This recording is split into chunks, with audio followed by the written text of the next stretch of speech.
Assalamualaikum warahmatullahi wabarakatuh. Bagaimana kabarnya ikhwan dan akhwat kelas 5 semuanya? Semoga antum semuanya dalam keadaan sehat ya, tidak ada yang sakit ataupun hal-hal yang lainnya yang membuat antum jadi kurang bersemangat dalam belajar dari pagi sampai siang nanti. Alhamdulillah hari ini antum sudah selesai ya, atau hari ini antum setelah UTS kemarin, hari ini kita akan mulai melanjutkan belajar Saqofah Islam, melanjutkan bab berikutnya. Alhamdulillah kemarin antum bisa mengerjakan hasil UTS dengan cukup baik ya. Semoga itu bisa dipertahankan dan bahkan ditingkatkan. Kenapa? Karena siapa yang hari ini lebih baik daripada hari kemarin, maka mereka adalah orang-orang yang beruntung. Alhamdulillah, pada kesempatan kali ini kita akan belajar tentang Saqofah Islam, yaitu bab tentang Asmaul Husna. Namun tidak semuanya, tapi hanya beberapa bagian saja. Nah, untuk hari ini kita akan belajar tentang Asmaul Husna, yaitu nama-nama yang indah yang dimiliki oleh Allah, yaitu tentang Allah Al-Hakam. Apa Al-Hakam? Hakim, Hakam artinya apa? Yaitu Allah Maha memutuskan perkara. Kemudian selain Al-Hakam juga pasangannya Al-Adl, yaitu Maha Adil. Jadi Al-Hakam dan Al-Adl. Al-Hakam dan Al-Adl, Maha Adil. Jadi Al-Hakam dan Al-Adl adalah salah satu nama Asmaul Husna. Apa itu Al-Hakam?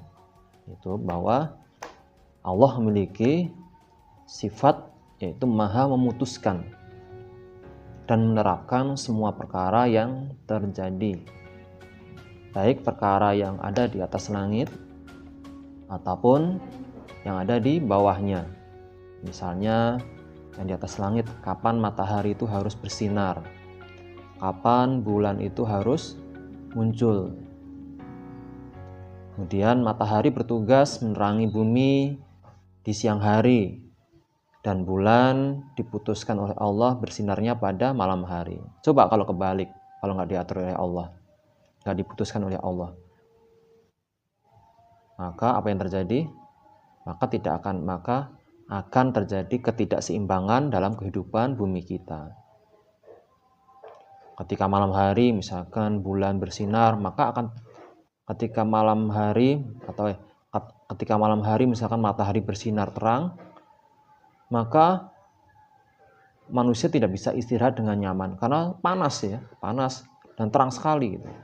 Sebaliknya kalau siang hari yang bersinar adalah bulan, maka akan remang-remang, bahkan gelap gulita. Dan manusia ketika bekerja dia tidak bisa optimal, bahkan kurang jelas ya, seperti malam hari. Seperti itu ya. Jadi Allah memutuskan, contohnya adalah tentang matahari dan bulan. Seperti itu. Kemudian Allah Al-Hakam menunjukkan juga bahwa setiap manusia akan mendapatkan hasil dari setiap usaha atau pekerjaannya. Setiap kita akan menanggung sendiri dosa dan pahala kita masing-masing. Melalui Al-Hakam inilah bagi yang berbakti maka akan diberikan ganjaran dengan pahala dan kebahagiaan. Sebaliknya, bagi yang durhaka kepada Allah, maka akan diberikan ganjaran yaitu kehidupan yang sulit, yang sengsara. Dan perlu diingat bahwa keputusan tadi, Allah memutuskan tadi dengan keputusan yang adil, karena Allah Maha Adil. Kalau sudah Maha, berarti tidak ada yang mampu menyainginya, tidak ada yang mampu menyamainya. Dan keputusan Allah melalui sifatnya yang mulia itu tidak akan menzolimi hambanya. Kenapa? Karena Allah Maha melihat dan Maha tahu. Tidak seperti hakim atau hakim manusia yang bisa dibohongi oleh bukti-bukti, oleh ucapan yang manusia ketika berbohong. Kalau Allah tidak. Karena Allah Maha melihat dan Maha mendengar, maka keputusan Allah dan keadilan Allah tidak bisa dicurangi. Mungkin saja di pengadilan dunia manusia bisa berbohong, namun di pengadilan Allah kelak tidak akan ada yang bisa terlewat. Bahkan benda-benda mati ataupun tubuh-tubuh kita, tubuh-tubuh manusia akan menjadi saksi bagi dirinya sendiri. Baik itu perbuatan yang terlihat oleh manusia ataupun yang tidak terlihat, baik yang diketahui manusia atau tidak. Karena semua itu sudah sangat jelas terang benderang di hadapan Allah SWT, maka manusia akan melihat keadilan itu. Bagi yang terzolimi, maka dia akan mendapatkan keadilan. Bagi yang berzolim, maka dia akan mendapatkan balasannya. Maka kita sebagai umat muslim harus berlaku bijak, ya, harus berhati-hati agar mendapatkan kebahagiaan dunia dan akhirat. Kemudian contoh lain yaitu bukti bahwa Allah memiliki sifat al-hakim atau maha bijaksana. Misalkan yang pertama adalah sidik jari pada manusia. Antum perlu ketahui ya bahwa antara sidik jari satu dengan yang lainnya, seluruh manusia dari Nabi Adam sampai hari sekarang ini tidak ada yang sama. Ya, tidak ada yang sama sidik jari antara sama manusia, pasti ada bedanya. Maka dari itulah sidik jari ini digunakan oleh standar kepolisian atau standar keamanan untuk mencari jejak, untuk membedakan antara identitas antara manusia satu dengan yang lainnya. Karena memang tidak bisa dipalsukan, tidak bisa disamakan dengan orang lain. Seperti itu. Misalkan ada kecelakaan di mana seluruh tubuhnya rusak, tidak bisa dikenali, maka dengan sidik jari bisa dikenali siapakah identitas orang tersebut. Kemudian yang kedua adalah sidik jari tidak bisa berubah, ya, sidik jari tidak bisa berubah atau kekal sepanjang hayat. Jadi sidik jari antum tidak akan pernah berubah, meskipun mengelupas tapi tidak pernah berubah, kecuali jarinya hilang. Nah, seperti kalau jarinya hilang berarti otomatis nggak punya sidik jari. Tapi selama jari-jarinya itu ada, maka tidak akan bisa berubah. Bayangkan kalau misalnya sidik jari antum semuanya sama, maka akan sangat sulit untuk membedakan identitas kita. Makanya ketika antum menerima ijazah kelak, ijazah dalam ujian, ketika lulus kelas 6 SD biasanya diminta untuk stempel sidik jari jempol atau sidik jari yang lainnya. Kenapa? Karena itu adalah identitas antum.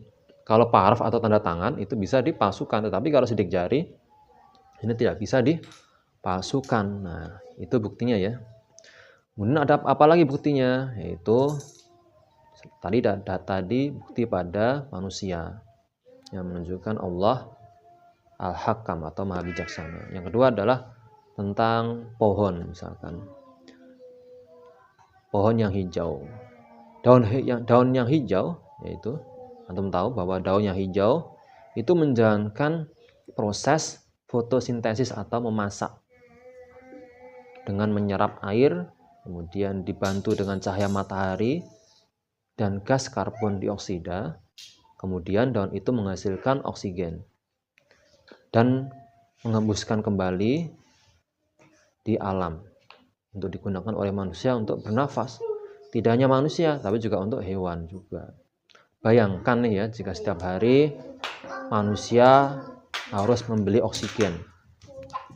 Seperti di rumah sakit itu ya, di mana setiap tabungnya itu berharganya sekitar 500.000, bahkan lebih mahal dari itu. Kira-kira kalau satu hari itu habis 2 tabung atau 1 tabung aja, dikalikan 1 bulan 30 hari, antum hitung sendiri ya, tentu sangat mahal sekali.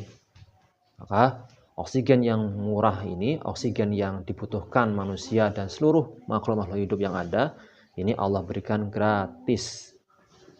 Cukup ada pohon yang hijau, maka akan menghasilkan oksigen yang segar. Seperti itu. Dan tanpa oksigen, maka api tidak bisa menyala. Jadi kalau tanpa ada oksigen, antum akan kedinginan juga. Ini kenapa? Ketika antum menyalakan api itu akan mati. Makanya apabila menyalakan api di sebuah ruangan yang tidak ada oksigennya, maka dia akan mati karena api membutuhkan oksigen juga. Ternyata seperti itu kan. Nah, nanti di pelajaran sains antum bisa belajar lebih mendalam. Kemudian yang ketiga adalah Allah menciptakan air laut yang rasanya asin dan air sungai yang rasanya tawar. Allah menciptakan air laut rasa asin kenapa? Agar manusia tujuannya apa? Nggak semata-mata nggak ada tujuannya nih. Kenapa air laut rasanya asin? Tentu salah satunya adalah dengan adanya air laut yang asin agar manusia bisa memanfaatkan garamnya sebagai penyedap makanan dan untuk kebutuhan tubuhnya. Kenapa? Garam ini sangat penting. Garam ini sangat penting untuk tubuh kita. Kalau kurang garam, tubuh akan lemas. Bahkan antum memakan makanan, ketika makan makanan yang tidak ada rasa asinnya, misalkan makan makanan ikan. Kalau tidak asin, misalkan rasanya rasa manis aja gitu. Insya Allah itu tidak akan membuat kita nafsu makan. Makanya Allah berikan rasa garam. Dan garam ini Allah berikan, Allah titipkan kodonya pada air laut yang jumlahnya sangat banyak. Bahkan laut ini menghuni sebagian besar bumi kita. Isinya adalah air laut. Maka Allah Maha bijaksana sekali ya. Dengan jumlah garam yang sedemikian banyaknya pada air laut, di mana seluruh manusia mengkonsumsi, maka tidak akan kekurangan. Bayangkan kalau misalkan garam laut ini jumlahnya sedikit. Wah, pasti sangat mahal sekali. Sangat mahal sekali. Antum harus membelinya. Seperti itu. Maka Allah titipkan rasa asin ini pada air laut. Kemudian manfaat yang lain juga bahwa dengan air laut yang asin ini membuat ikan di lautan menjadi hidup dan tumbuh dengan sehat. Nah, kok bisa ya? Ya bisa. Antum kalau ingin membuktikan kalau antum dari lautan membeli ikan laut yang masih hidup, antum taruh di air sumur di rumah, maka akan mati. Kenapa? Dia membutuhkan garam. Jadi ikan yang ada di lautan membutuhkan garam. Jadi tidak hanya manusia, ikan dan yang ada di dalam lautan membutuhkan garam. Mereka membutuhkan garam. Antum sanggup nggak? Manusia sanggup nggak memberikan kebutuhan garam kepada ikan? Tidak jauh-jauh memberikan makan garam saja, maka manusia tidak akan sanggup memberikan garam kepada lautan, memberikan garam kepada ikan laut. Makanya Allah tahu bahwa makhluk hidup yang ada di lautan yang sedemikian banyak, dari mulai tumbuhan laut, ikan laut, plankton dan segala macam itu membutuhkan garam, sehingga Allah memberikan garam yang jumlahnya tidak terbatas atau di dalam air laut seperti itu. Namun sebaliknya, Allah membiarkan air sungai rasanya tawar. Untuk apa tawar? Agar bisa digunakan untuk kita minum, mandi, mencuci, dan lain-lain. Seandainya nih air sungainya asin, maka kita tidak dapat minum dengan segar. Bahkan akan terasa haus terus ketika minum air asin. Bahkan bisa sampai keracunan jika terus minum air yang rasanya asin. Bisa darah tinggi karena kebanyakan air garam. Kemudian tidak hanya manusia, ikan tawar, ikan lele, ikan mujair, ikan yang hidup di air tawar, ketika air tawar itu berubah menjadi asin atau mengandung garam yang tinggi, maka ia akan mati. Ia akan mati mengembung tubuhnya, membesar dan kemudian mati. Seperti itu. Jadi hewan saja yang ada di air tawar itu juga akan mati ketika rasanya asin, air tawarnya asin. Kalau tidak percaya nanti bisa membuktikan.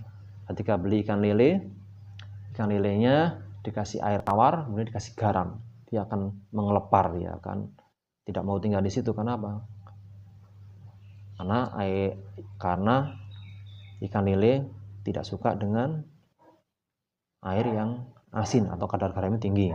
Nah, semua tadi ini menunjukkan bahwa Allah itu maha bijaksana, maha adil, ikan laut ditaruh di laut, hidupnya di laut, ikan tawa, ikan mujair segala macam ditempatkan di sungai yang tidak butuh garam. Seperti itu ya. Dan masih banyak bukti lainnya yang mungkin kalau disebutkan di sini tidak akan cukup ya. Tadi sudah contohkan tentang matahari, bulan dan lainnya. Nah, ini sebagai bukti bahwa Allah itu Maha Al-Hakam, Maha bijaksana. Maka benarlah dalam firman Quran Al-An'am ayat 115 di mana Allah berfirman, "A'udzubillahi minasyaitonirrajim. Wa tammat kalimatu rabbika sidqan wa adalan la mubaddila li kalimatih wa huwas samiul alim." Telah sempurnalah kalimat Tuhanmu yaitu Al-Qur'an sebagai kalimat yang benar dan adil. Tidak ada yang dapat merubah kalimat-kalimatnya, dan dialah yang maha mendengar lagi maha mengetahui. Quran Surah Al-An'am ayat 115. Nah, itu adalah dalil terhadap bahwa Allah punya sifat maha adil dan maha bijaksana. Baik, semoga apa yang saya sampaikan tadi bermanfaat untuk antum semuanya, juga bermanfaat untuk Ustadz dan orang-orang yang mendengar daripada materi yang saya sampaikan pada hari ini. Insya Allah nanti ada tugas yang harus ditunaikan oleh antum, semoga bisa dikerjakan tepat waktu, sehingga akan membuat antum semakin paham terkait materi yang saya sampaikan pada hari ini. Kurang lebihnya mohon maaf. Yang benar datangnya dari Allah, yang sah dari Ustadz Edi. Assalamualaikum warahmatullahi wabarakatuh.